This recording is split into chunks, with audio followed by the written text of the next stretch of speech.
Ataya esha samprasado asmat sharira utthaya param jyotir upasampadhyate svena rupena binishpadyate esha atmeti hovacha etadamritam abhayam brahmeti tasya hava etasya brahmano nama satyameti.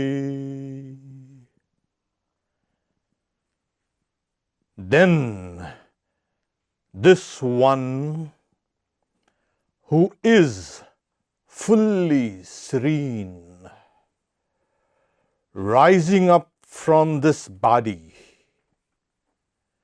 and reaching the highest light, remains established in its true nature. This is the Atman. This is immortal. This is beyond all fear. This is Brahman. The name of this Brahman, who is such, is truth. Think of yourself as light.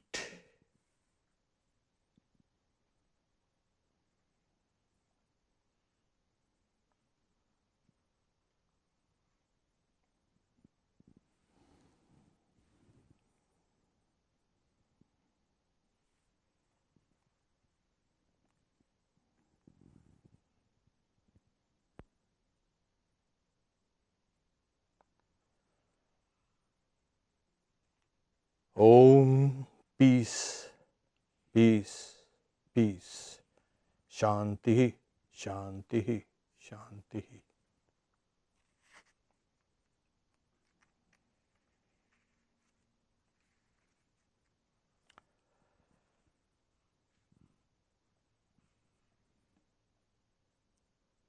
We are celebrating the festival of lights.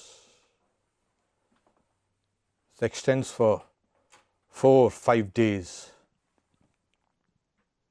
And it's catching up everywhere. For one thing, the mother, the goddess of wealth, is worshipped. It also signifies when Rama returns to his capital after 14 years and the whole city is lit up to welcome him. The Lord Ganesha also is worshipped. It's symbolic. It's the victory over evil, light over darkness. Because there's an ancient verse which is very familiar. Lead us from the unreal to the real. Lead us from darkness to light. And lead us from death to immortality. This is the path of every soul. Every soul? Yes. People say, what is life? This is life. You are going from this to this.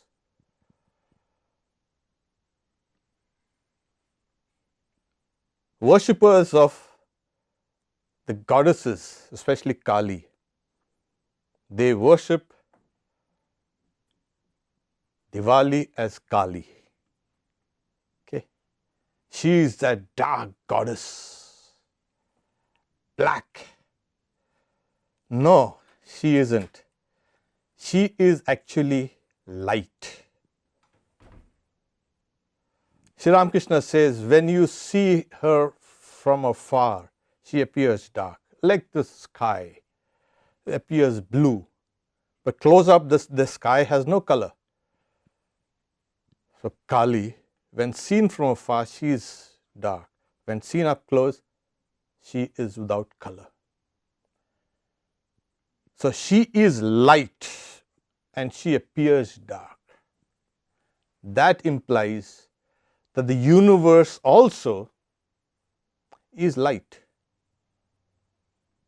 but it appears dark. Why? And that is also her inscrutable power called Maya, that makes the infinite as finite, and we see things as finite. She has a form, the well-known form. She has many forms. She is also formless. She, as Sri Ramakrishna says, is that reality called Brahman, which is Kali. The same reality, when it is dynamic, appears as Kali, and when it is non-dynamic, static, it is Brahman. It's the same reality, just an appearance. So she creates this whole universe out of her will. So she creates a universe out of her will, and the will and she is one. So she creates everything out of herself. That is that goddess of light, which appears dark. The term light of all lights, the topic, it's found in all religious literature everywhere. But it's only in the Bhagavad Gita you get a kind of a handle on, oh, it's the light of light. Yeah, we can understand there's light and there's something has to be a light of that light also. But the Bhagavad Gita says nicely, that is the light even of the lights. It is spoken of as beyond darkness. It is knowledge, it is knowable, and it is the known, shining always in everyone's heart.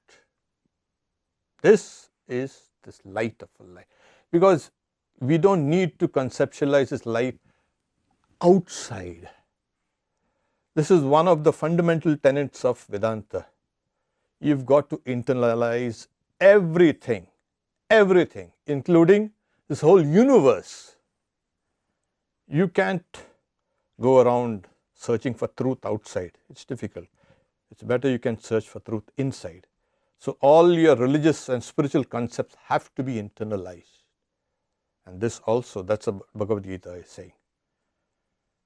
So this is, it is knowledge, it is knowable, and it is the known. It exists especially in the hearts of all. So it's called Jyotisham apita Jyoti, Tamasa paramuchyate, Jnanam Gneyam Jnanagamyam Hridhi Sarvasya Vishtitam. There it is. So you can get a hold on this light of all lights. We have light. We know what's light. Okay. Our ancestors, yeah, they used to sit round fires in the dark, and that was comforting. It was secure. It was protective. And it was also, as they sat every evening, telling each other stories, and that's where all this old oral traditions and mythology comes into play. It's nothing new. Nobody invented mythology. These were the stories around the fireplaces. And in time, that fire became sacred. And you find this in all religions. Fire, oh, it's sacred. It's spiritual. It's not only comforting and protective, etc., but it is now a spiritual. So even in the Bible is saying there was, everything was dark, and then God said, let there be light, and there was light. So much for. If you take even the god Ra, or you take light out of all mythologies, everything remains dark. Its light is central. It's like the Titan god, you can say Prometheus, he brought down the fire from the gods. The gods didn't want to give it to us, and he brought it down. So in all literature you find a variation of this theme, that a god or a gods or humans or some heroes, they bring light to humanity, and that is the commencement of civilization. Everywhere society is formed around these gods. These were the ancient gods. So in the Vedic literature you have something, the goddess of dawn, Ushas. You have Surya, she is the daughter of the sun. And in the Vedic India, they had to do some worship called Agnihotra.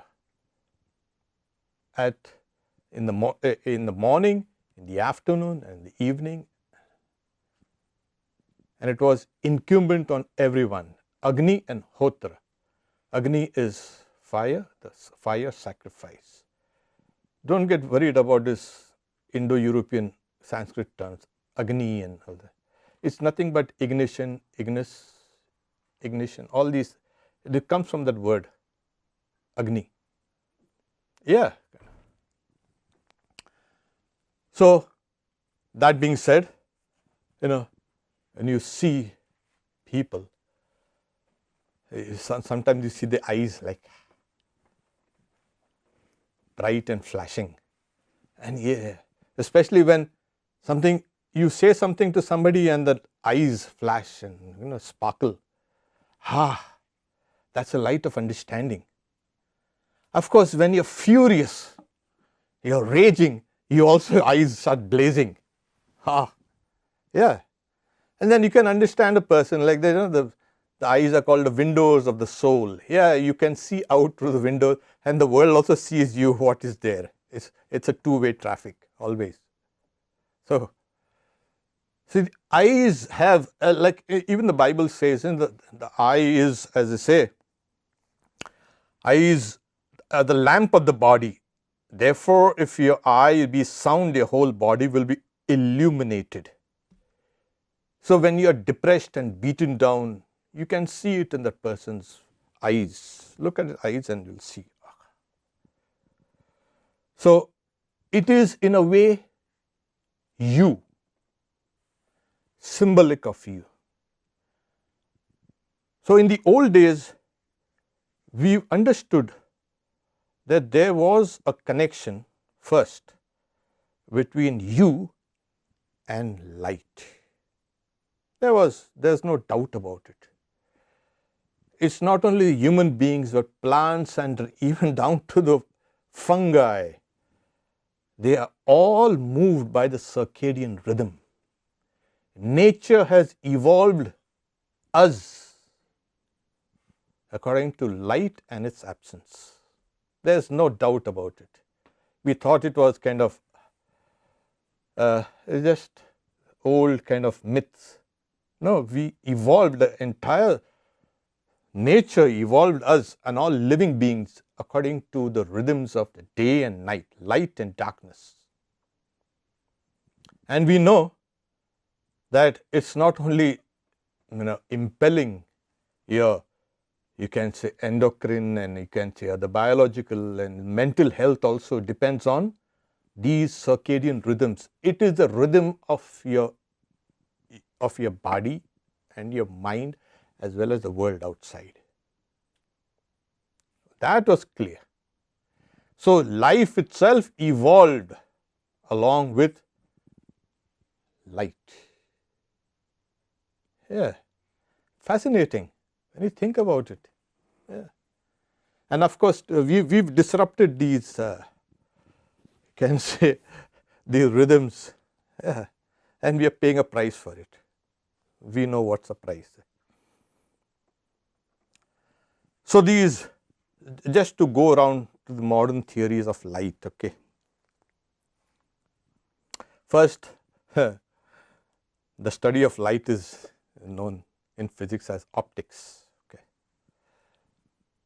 It's visible light. I won't give you the terahertz and the nanometers, but then visible light is just a spectrum.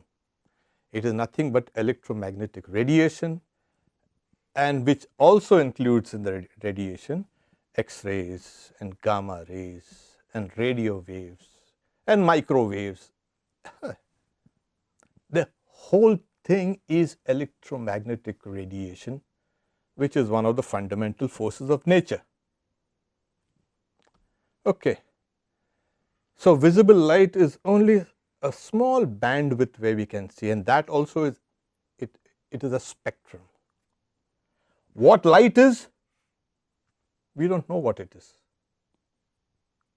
But yeah, we are studying, and curiosity is insatiable. You just want to find more and more and more.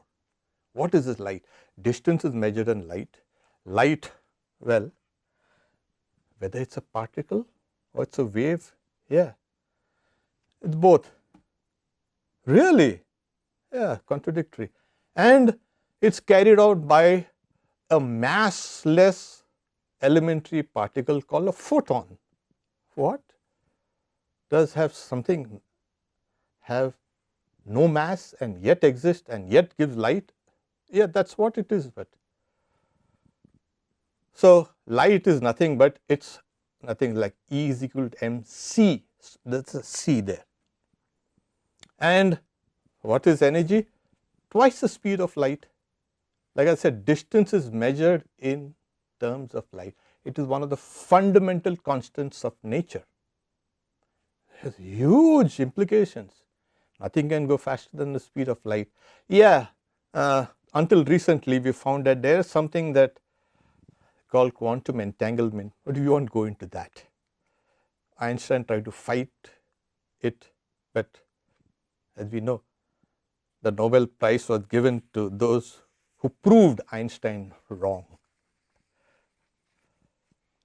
especially in this spooky action at a distance. But it is a fundamental constant of nature, speed of light, 186 or 252 miles per second. That's good. Okay. And as I said, it's either particles or waves. Sometimes it behaves like a particle, sometimes it behaves like a wave, which it might be neither. And it has absorption lines, etc., etc. You get the idea. These are some of the, you can say, findings about light in this modern era. Okay. Now, we understand that the sun is a source of light and, as I mentioned, all life, except those in the very deep, you can see, oceans. There are life forms there also. But generally, it is the sun that is. And we have understood that fire was very important to us, and also the eyes. And you have the eye of Horus. The entire, you can say, mythology in Egypt was around the eye of Horus. And then you have the eye, maybe on the dollar bill also, and everywhere you have the eyes. So you have these eyes. Lord Jagannath has a huge eye, two big eyes, unblinking. So these eyes and sun and, you can say, fire were extremely important. So the ancient sages, in order to make Vedanta understandable, it's tough when you read Vedanta as a philosophy, in a structured way. It takes years and years and years. But the easiest way to understand it, the sages said, look for unification, look for unity, you look for oneness. And what they did first was they tied these three levels of existence: the body, the external world, and the higher world, nature, above nature. So you have the sun, you have the fire, and you have the eye. Okay. So this is called the Adhyatma, the individual, the internal. This is the Adibhuta, the external world. And then is the Adidaiva, is the sun. So there are meditations where you had to bring in all these three factors, these three orders of existence. You had to tie them together, meditate on them as one. It's like, the famous Gayatri mantra, Om Bhur Bhuvasva Tat Savitur. That's also there. So that it's not worshipping the sun, it's worshipping that intelligence which is there, praying for that intelligence to awaken like that bright sun. So these were the three orders of existence that they tried. They call it the Vyahritis. That, and that's why when we end with a chant with peace, peace, peace. We make a fun, three pieces. It's the three orders. Let there be peace here, let there be peace outside, and let there be peace in the Adidaiva, in the superluminal, you can say, realm. So these three orders have to be integrated, and you have to meditate on this. So the best is the eye, the fire. So when you do these fire sacrifices, you had to see that the devas, the gods are called devas. Actually, they mean the shining ones or bright ones, div, to shine. So there are gods here. Fire god was there, the god of fire. The god here. The sense is also called devas, and we had the gods outside. So these three aspects of the Godhead were all linked. There were three aspects of one Godhead. There was a God of light out, here, and inside. So these were the initial stages of understanding Advaita Vedanta, Vedanta in general. Because we always try to break things up to understand it, atomize it, slowly break things over and over and over, and then try to understand it. That is one part. The second part is you put them all together and see that you put them all together in the proper fashion. So integration was extremely important in these sacrifices and these meditations. They were not just mantras, they were just meditation that had to be done. And you are now not only a part of this embedded structure called the universe, as we know. And the sages knew that each individual is embedded within the larger structure of reality. One has to feel that first. Otherwise, there's no religion for you.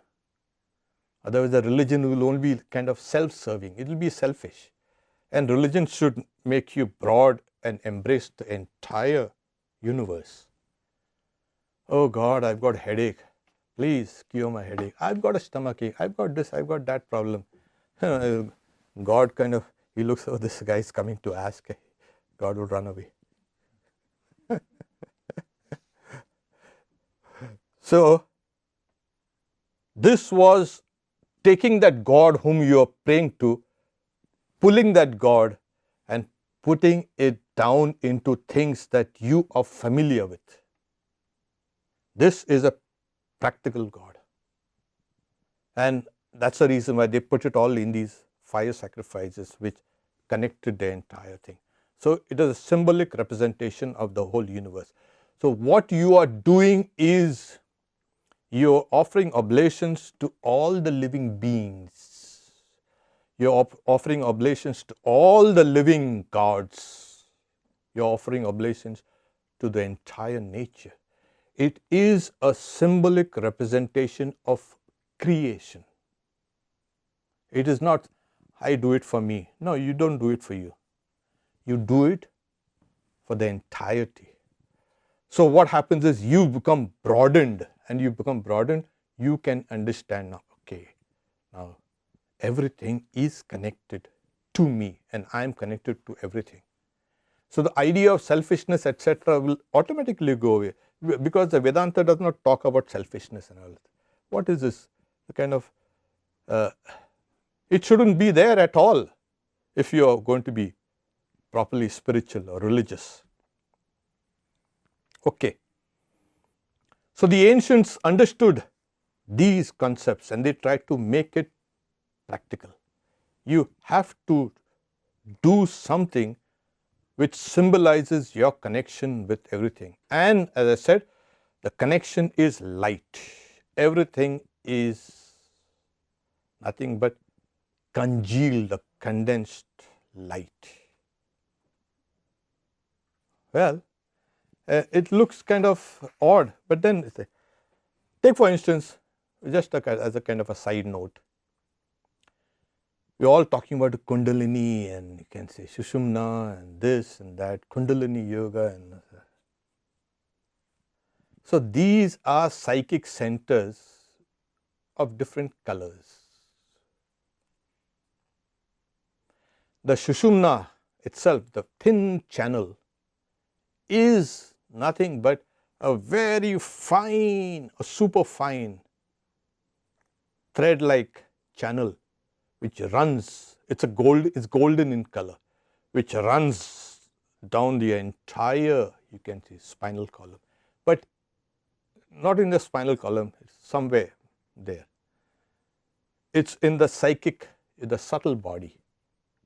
Okay, that's why Sri Ramakrishna used to say, Swami Vivekananda used to say in his Vespersem, "Come to the heart's black cave and illumine, thou light of the lights." He uses this.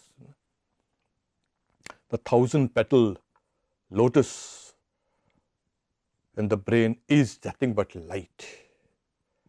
So you have these ideas of the light within already established.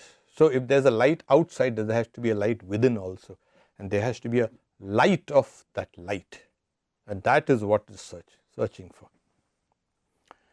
So there's a nice kind of dialogue in one of the Upanishads called the Great Forest Upanishad, Brihad Aranyaka Upanishad. It's one of the, you can say, the greatest books that I've ever, it's a Upanishad, and I've been reading it since I was. So there was a great emperor called Janaka, and there was another well-known sage called Yagnevalkya. So he goes to that emperor in his palace, and he decides not to say anything, because this emperor, this king, and he was a great king also. In those days, the kings were not just ruling people, but they were really spiritual. So he says, "What serves as light, O Yagnevalkya, to a person?" Saying, "Why, it's the sun." He's saying, "The light of the sun, O emperor, it is to the light of the sun that he sits, goes out, works, and returns." So when the sun has set, the emperor says, what serves as the light? The moon serves as the light. And with the moon, the person works, goes out, sits, returns. Okay. When the sun and the moon have set, what serves as the light? Fire. It is to the light of fire that the person works, goes out. Very good. Then he says, when the sun and the moon and the fire have set, what serves as the light? Saying speech. Speech serves as the light. Because even a person can't see his own hand in the dark. If somebody says, "Come here," that person will follow that voice, the direction, and the person can go out. And so speech serves as the light. That's interesting. We never saw it like that. And then he says, when the sun and the moon have set and the fire has gone out and speech has stopped, then what exactly serves the light for a person? Saying the self. Then he says, it is true the self, the light of the Atman, that a person sits, works, goes out. Now, it might seem kind of a very, very innocent kind of dialogue, but it's very profound. It's trying to take you from the outside in. As I said, Vedanta is trying to take you from the out. Get back, get in. You had enough of your rambling in this world. Get back in. So, stage by stage by stage, trying to get inside. So, this is, as I said, internalization of this idea. And what is this Atman? What is this self? He's saying, which is this Atman? This is an infinite entity. It's called a Purusha. That is identified with the intellect, seated in the midst of the organs, sensory and motor organs. And it is a light within. This is that light within. This is the light of all lights.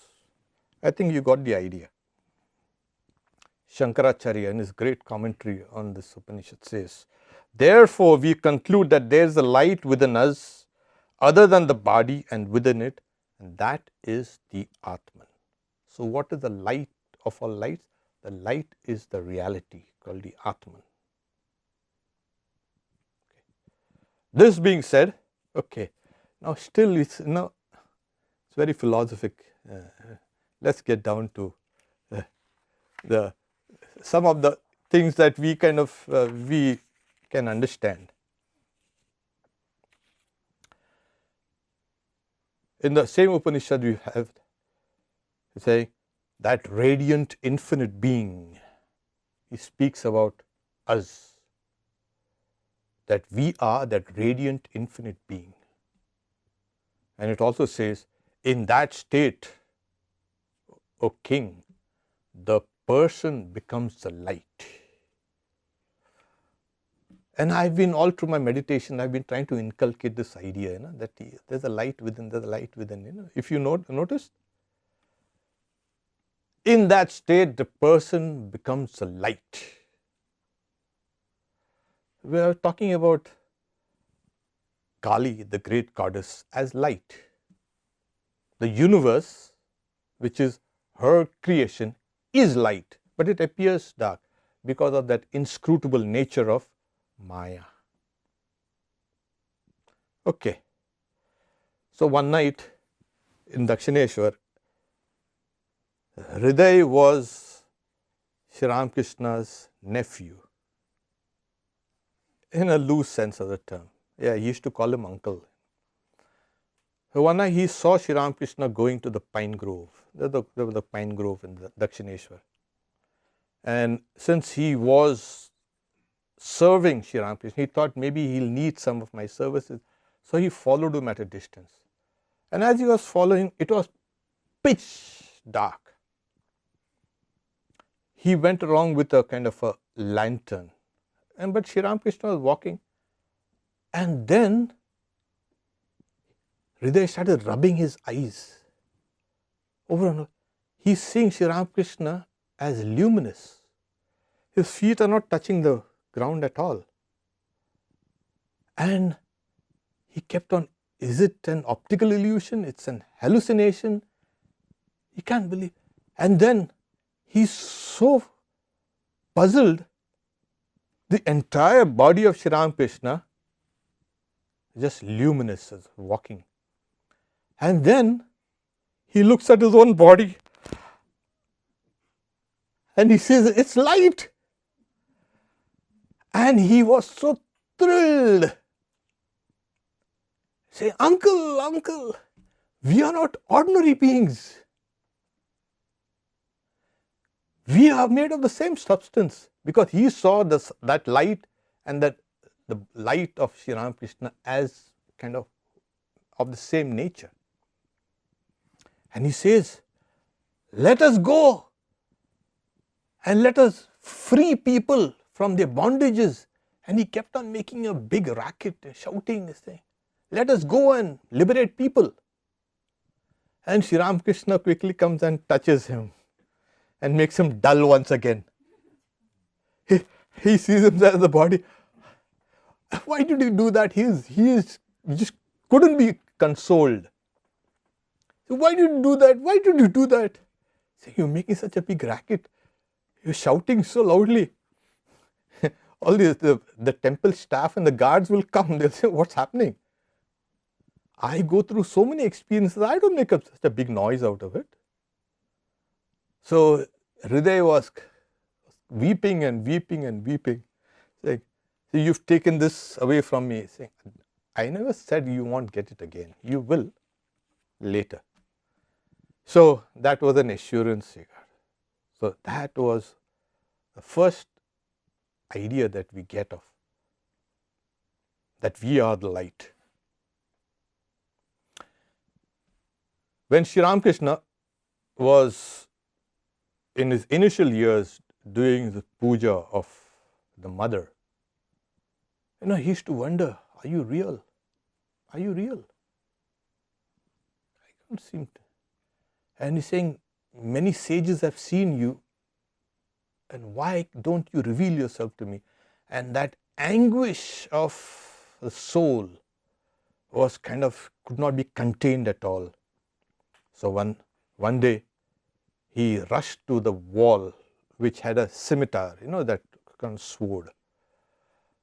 He takes it and he's saying, if the mother cannot reveal herself to me, there's no point in living. And he was about to cut his own throat. Cut his own head rather. And at that instance, he fell down unconscious. And he says, I see from all sides huge waves of light. I was sinking in the ocean of light. And those waves coming rushing towards me with a terrific noise. Everywhere there was light and light and light. And I was sinking in that light. And slowly those waves come and engulf me. They push me down. And I keep on panting and panting and panting. And I lose all consciousness. Then he says, that was the Divine Mother Kali. So he saw Kali as light, the Diwali light. It was just, she was just an ocean of light. And then he came out of that state and he's with that plaintive, you can say, voice saying, Mother, Mother, Mother. So Kali, like I said, she has a form, does not have form. Swami Vivekananda, in one place he says, I am just like a piece of glass floating in an ocean of light. So this is one of those tremendous, you can say, cosmic realizations that a person can have if the person follows the light. Om, peace, peace, peace.